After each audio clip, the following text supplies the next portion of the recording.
आता कसं आहे, की शेवटी आर-जे ही कला जरी असली, तरी प्रोफेशन आहे, करियर आहे. हो. आणि करियरमध्ये कुठेतरी पुढच्या टप्प्यावरती आपल्याला जायचं असतं. हो, हो. गेली 9-10 वर्ष तू आर्जिंग करतोयस. इथून पुढचा टप्पा राहुल तुझ्यासाठी काय असणार? आता इथून इथून पुढचा टप्पा एक प्रकारे मिर्चीनीच मला थोडंसं मिर्ची मराठी YouTubeसाठी आम्ही काम केलं. सो ते असेल किंवा मी आत्ताच एका ओ-टी-टीसाठी वेब सीरीजमध्ये काम केलं. सो ब्लाइंड डेट नावाची ती वेब सीरीज आहे. सो त्याच्यामध्ये काम करायची संधी मिळाली.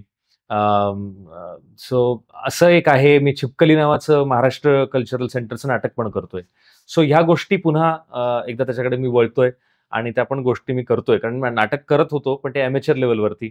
आता थोडा जास्त मोठ्या स्टेजवरती करायचा प्रयत्न आहे. स्टँड-अप जे आहेत ते पण मी स्टँड-अप ओपन कॉमेडी. माईकमध्ये अधेमध्ये जातो आणि थोडंसं स्वतःचे स्किल्स आहेत ते ब्रशअप करत असतो. सो तेही करतोय. सो असं आहे. असे असे भरपूर सारे प्लॅन्स आहेत.